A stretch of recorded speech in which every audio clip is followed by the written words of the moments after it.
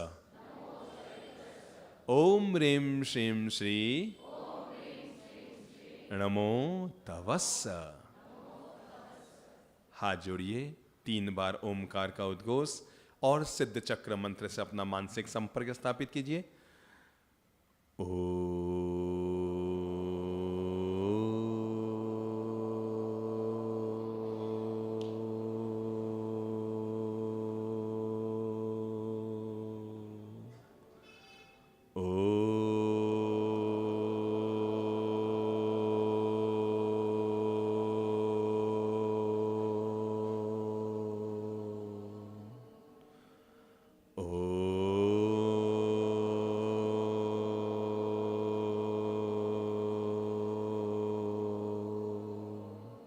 शांति शांति शांति।